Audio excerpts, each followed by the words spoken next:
बिस्मिल्लाहिर्रहमानिर्रहीम।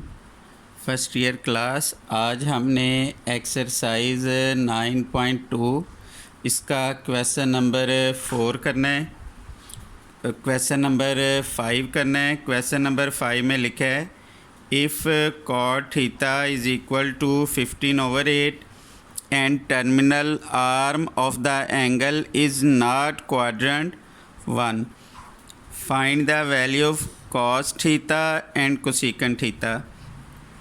अब देखें कॉट थीटा, इसकी वैल्यू दी हुई है 15/8।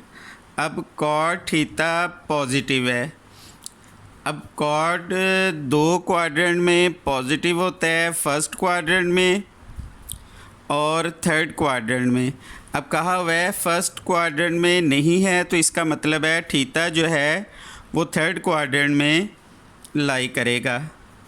तो इधर हम लिख लेंगे theta lies in third quadrant. Theta जो है वो थर्ड क्वाड्रेंट में है। उसके बाद इसको हम राइट ट्रायंगल के मेथड से सॉल्व करेंगे। अब देखें कॉट थीटा, इसकी जो रेशो होगी वो बराबर होगी बेस ओवर हाइपोटेनियस। इसमें जो बेस की वैल्यू है वो 15 है, बेस ओवर परपेंडिकुलर। तो परपेंडिकुलर की वैल्यू जो है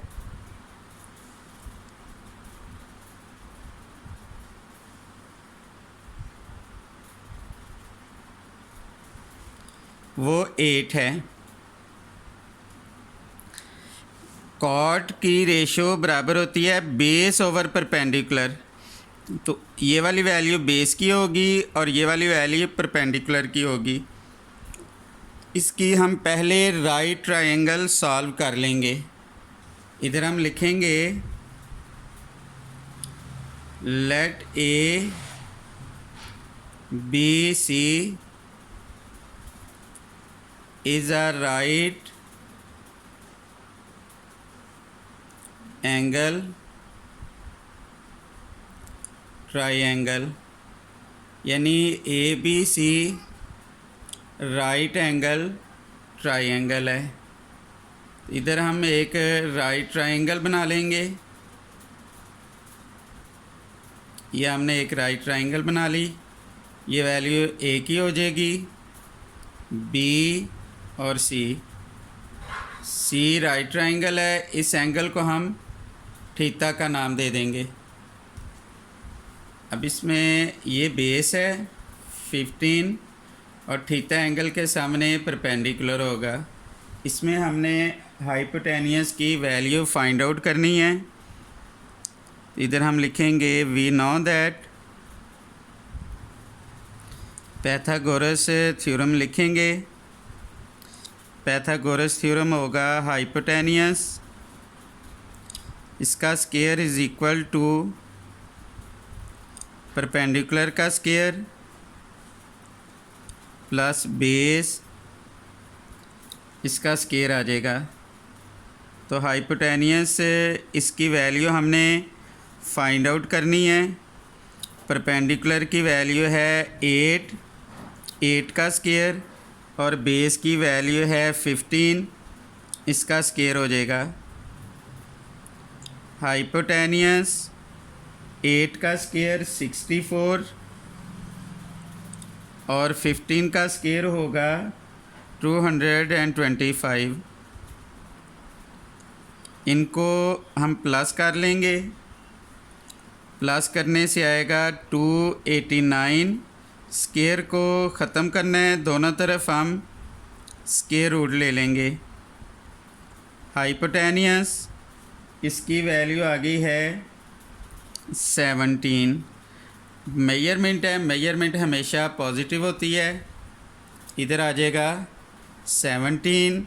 अब हमने कॉस थीटा इसकी वैल्यू फाइंड आउट करनी है। कास थीटा का फार्मूला होगा बेस ओवर हाइपोटेनियस, यानी कास थीटा की जो रेशो होती है वो होती है बेस ओवर हाइपोटेनियस। अब क्योंकि क्वाड्रेंट जो है वो थर्ड, जो थीटा है वो थर्ड क्वाड्रेंट में लाई कर रहा है, तो थर्ड क्वाड्रेंट में काज नेगेटिव होगा। बेस की वैल्यू है 15, हाइपोटेनियस इसकी वैल्यू है 17। इसके आगे लिख लेंगे theta lies in third quadrant, यानी थीटा जो है वो थर्ड क्वाड्रेंट में लाई कर रहा है। कास थीटा के बाद कोसेकेंट ऑफ थीटा आ जाएगा। कोसेकेंट ऑफ थीटा इसकी रेशो होगी hypotenuse over perpendicular. Hypotenuse over perpendicular, ये भी माइनस आएगा क्योंकि थर्ड क्वाड्रेंट में थीटा लाई कर रहा है और थर्ड क्वाड्रेंट में कोसेकेंट नेगेटिव होगा। हाइपोटेनियस की वैल्यू है 17 और परपेंडिकुलर की वैल्यू है 8। इधर भी हम लिख लेंगे थीटा लाइज इन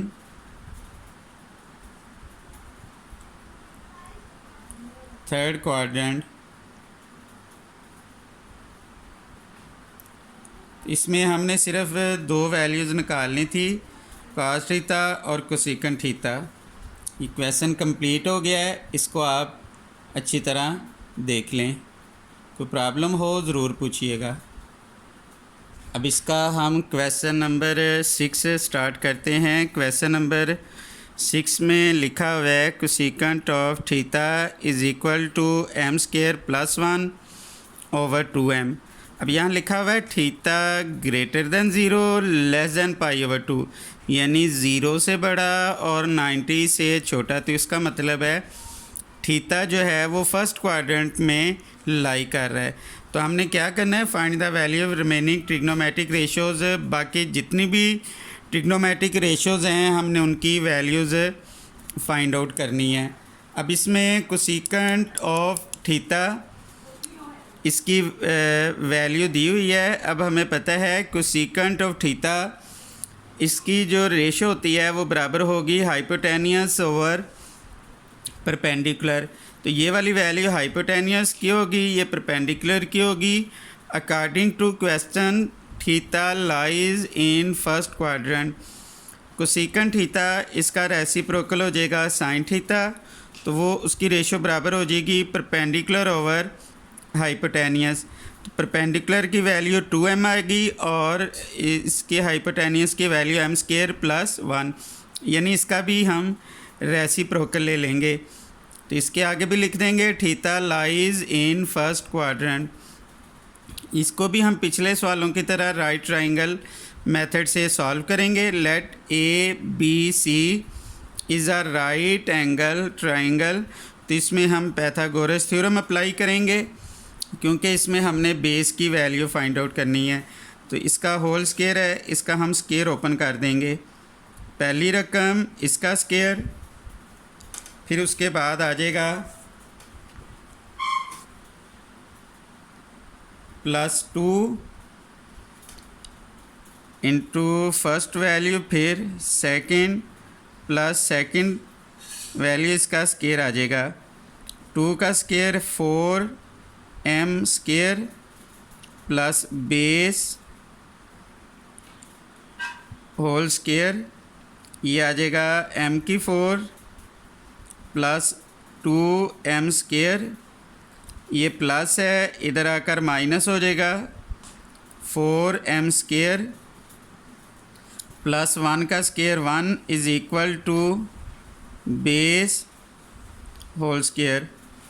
इसको हम यूँ भी लिख सकते हैं, बेस को हम इधर लिख लेंगे, ये आ जाएगा m की 4, अलामत आएगी बड़ी रकम की, plus minus minus 2m² plus 1 base whole square is equal to, अब ये गौर से देखें, ये m² माइनस 1 इसका स्क्वायर बन जाएगा, क्योंकि अगर हम इसका स्क्वायर ओपन करेंगे यही आएगा। तो स्क्वायर को ख़त्म करने के लिए हम दोनों तरफ स्क्वायर रूट ले लेंगे। बेस इसकी वैल्यू आ जाएगी, स्क्वायर से स्क्वायर रूट ख़त्म, m² माइनस 1, ये हमारे पास बेस की वैल्यू आ गई। इधर हम लिख लेंगे m² माइनस 1। इसी तरह हम बाकी ये हमने सारी पिछले सवालों की तरह ट्रिग्नोमेट्रिक रेशोज़ फाइंड आउट कर ली। इनको आप सब ने ध्यान से देखना है। किसी किस्म की भी प्रॉब्लम हो आपने ज़रूर मुझसे पूछ लेना है। अपना बहुत ख्याल रखिएगा। अल्लाह हाफिज़।